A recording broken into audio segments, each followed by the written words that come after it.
Hi అండి, అందరికీ నమస్కారం. ఇంట్లో ఇడ్లీ, దోశ ఏ టిఫిన్ అయినా సరే ఈ చట్నీని ఒకసారి ట్రై చేసి చూడండి. చాలా రుచిగా ఉంటుంది. మనం బయట టిఫిన్ సెంటర్లో కానీ రోడ్ సైడ్ టిఫిన్ బళ్ళ దగ్గర కానీ టిఫిన్ తీసుకున్నప్పుడు వాళ్ళు గ్రీన్ చట్నీ లేదా నీరు చట్నీ అని ఇస్తారు కదండి. అది చాలా టేస్ట్గా ఉంటుంది కదా. సేమ్ అదే రుచితో వచ్చేలాగా నేను ఈరోజు మీకు ఈ చట్నీ చేసి చూపించేస్తాను.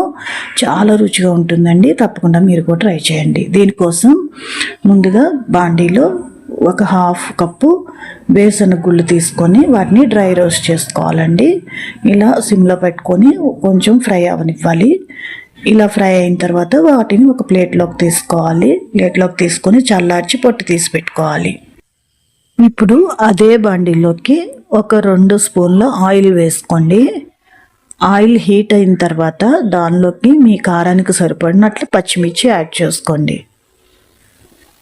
ఇప్పుడు దానిలోకి ఒక చిన్న సైజు ఉల్లిపాయ తీసుకొని దానిలోకి ఒక హాఫ్ ఉల్లిపాయ కట్ చేసుకొని వేసుకోండి. ఒక హాఫ్ ఉల్లిపాయ అయితే సరిపోతుందండి.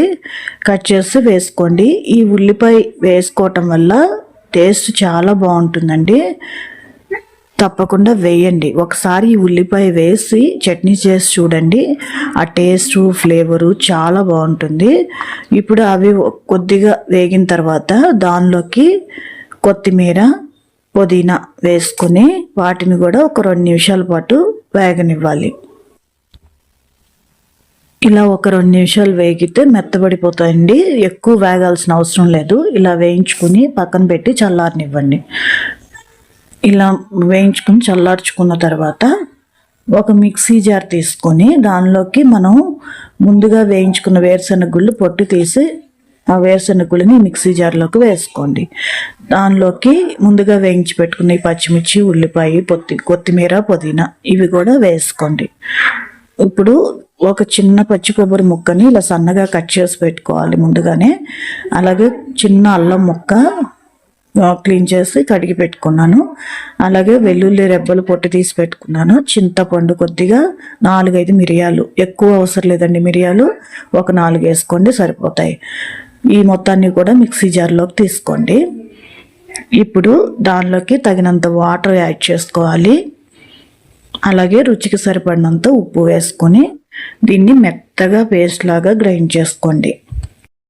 ఇలా పలుకు లేకుండా మెత్తగా గ్రైండ్ చేసి ఇప్పుడు ఆ మొత్తాన్ని ఒక బౌల్లోకి తీసుకోండి.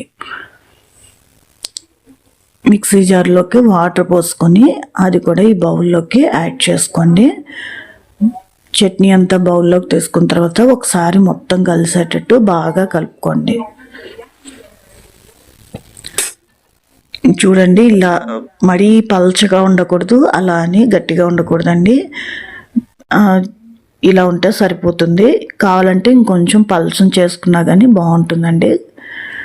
ఇలా కలిపేసి పక్కన పెట్టుకోవాలి. ఇప్పుడు తాలింపు వేయటం కోసం బాండీలో ఆయిల్ వేసుకొని దానిలోకి 1 స్పూన్ మినపప్పు వేసుకోండి. అలాగే ఒక హాఫ్ స్పూన్ ఆవాలు వేసుకోండి. అలాగే 2 ఎండుమిర్చి తుంపి వేసుకోండి.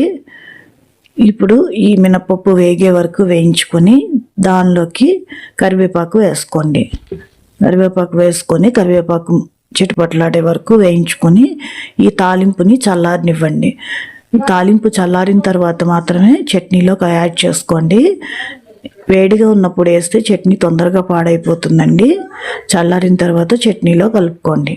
అంతేనండి, ఎంతో టేస్టీగా ఉండే ఈ గ్రీన్ చట్నీ రెడీ అయిపోయింది. ఇది దోశకి, ఇడ్లీకి, ఊతప్పం, ఉప్మా ఏదైనా సరే ఈ చట్నీ పర్ఫెక్ట్గా ఉంటుందండి. తప్పకుండా మీరు కూడా ఈ చట్నీని ట్రై చేసి చూడండి. ఉల్లిపాయ టేస్ట్ తెలుస్తూ, మిరియాల ఘాటు అనిపిస్తూ చాలా బాగుంటుందండి ఈ చట్నీ.